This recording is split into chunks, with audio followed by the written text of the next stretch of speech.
ஓம் நமோ நாராயணாய நமக. சர்வக சர்வ வித்வானூர் விஸ்வக்ஷேனோ ஜனார்த்தனக வேதோ வேத விதவ்யங்கோ வேதாங்கோ வேத வித்கவிஹி. நான் பாலகோபாலா பக்தை லதா பேசுகிறேன். அனைவரும் சப்ஸ்கிரைப் பண்ணுமாறு வேண்டிக் கொள்கிறேன். யாருக்காக? நம் கிருஷ்ணன் குட்டியினுடைய அருளை பெறுவதற்காக. நாம் இன்றைக்கு 127வது திருநாமம் என்ன அப்படின்னு பார்த்தீங்கன்னா விஸ்வக்ஷேனக. அது என்ன மீனிங் பார்த்தீங்கன்னா எல்லா திசைகளிலும் காக்கும் சேனையை கொண்டவர்.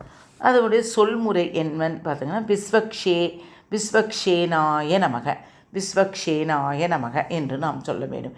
இந்த விஸ்வக்ஷேனாய நமகத்தினுடைய எம்பெருமானுடைய பெருமைகளையும் அதனுடைய கதைகளையும் பற்றி பார்ப்போமா? வாருங்கள், கடைசி வரை பாருங்கள். புண்டரம் என்ற தேசத்தை பவுண்டரங்கன் என்ற மன்னன் ஆண்டு வந்தான். எவ்வளோ அழகாக அடுக்கு மொழியாக இருக்குது பாருங்களேன். அவர் எப்போ பார்த்தாலும் முகத்துதியை விரும்புவார். அதை அறிந்த அவனது மந்திரிகள் தினமும் அவனை குறித்து முகத்துதி பாடுவார்கள்.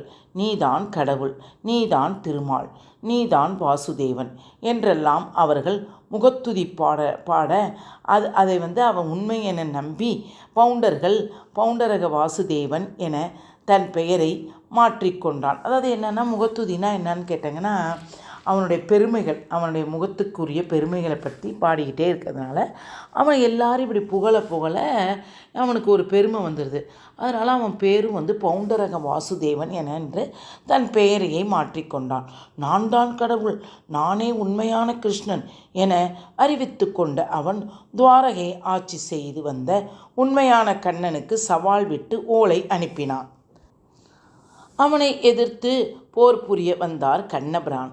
அப்போது காசிராஜனும் பவுண்டரக வாசுதேவனுக்கு துணையாக போர் புரிய வந்தார்கள். இருவரையும் போரில் வதம் செய்தான் கண்ணன்.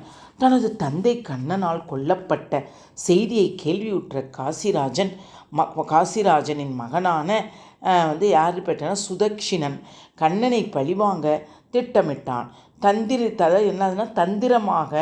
தந்திரமாக ஒரு வேள்வியை செய்தான்.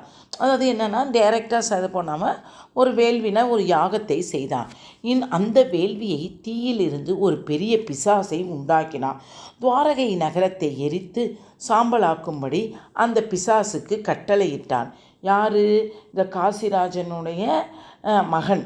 அப்போ பண்ணோன்னே தீயை உமிழ்ந்தபடி துவாரகையை நோக்கி அந்த பிசாசு புறப்பட்டு சென்றது. அதாவது என்னென்னா, தீயில இப்படி காரி துப்புறம்ல அந்த மாதிரி உமிழ்ந்தபடி துவாரகையை நோக்கி புறப்பட்டுச்சான். திடீரென்று வெப்பம் அதிகரிப்பதைப் போல் உணர்ந்த துவாரகை மக்கள்கள் அஞ்சினர். பெரும் தீப்பிழம்பு நகரத்தை நோக்கி வெகு தூரத்தில் ஏதோ வருவதைக் கண்டு திடுக்கிட்டார்கள்.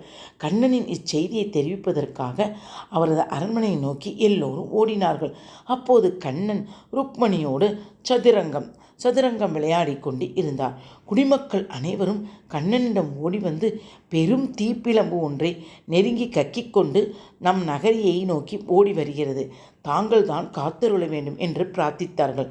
கண்ணன் ஒரு மெல்லிய புன்னகையுடன் தனது வலது கரத்தில் உள்ள சக்கர ஆயுதத்தை பார்த்தார். அதாவது சுதர்சன சக்கரம்.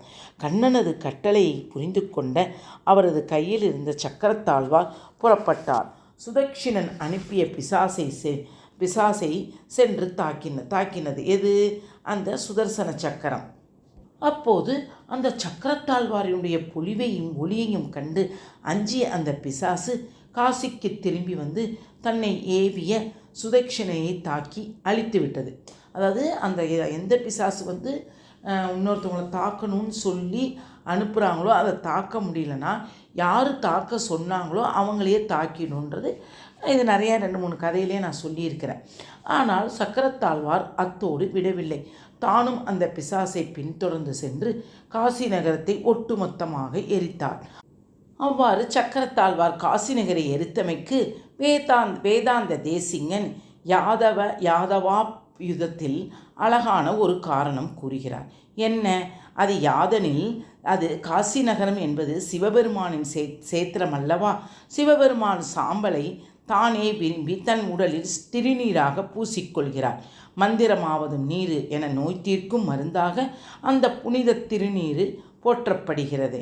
காசியில் வசிக்கும் சிவனும் அவரது பக்தர்களும் திருநீர் பூசிக்கொள்ள வசதியாக இருக்கட்டுமே என்று அவ்வூரை சாம்பலாக்கி அவர்களுக்கு சக்கரத்தாழ்வார் பரிசளித்து விட்டாராம். எப்படியெல்லாம் இருக்குது பாருங்கள். அதனால அந்த காசி நகரத்தில் இருக்கிற ஃபுல் திருநூறையும் சிவபெருமான் பூசிக்கிட்டாராம்.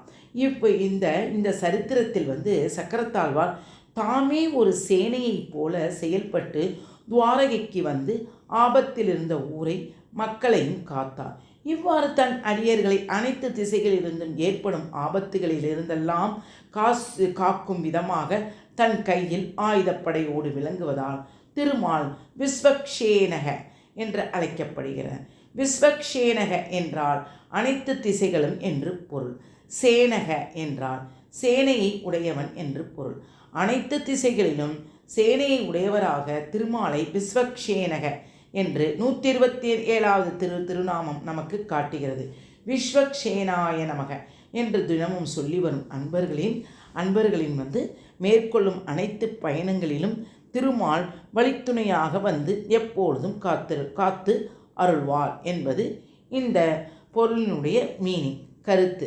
எவ்வளோ அழகாக இருக்குது பாருங்கள். அதாவது என்னென்னா, அந்த காசியில் அதை இவனை மட்டும் விடக்கூடாது.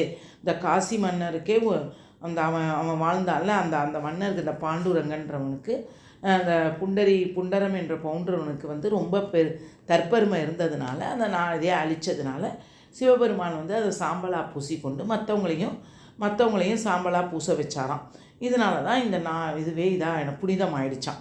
அதனால தான் இந்த காசி நகரமே புனிதமாயிடுச்சு அப்படின்னு சொல்லி இப்படி ஒரு பெருமானுடைய பெருமையுடன் ஒரு கதை இது.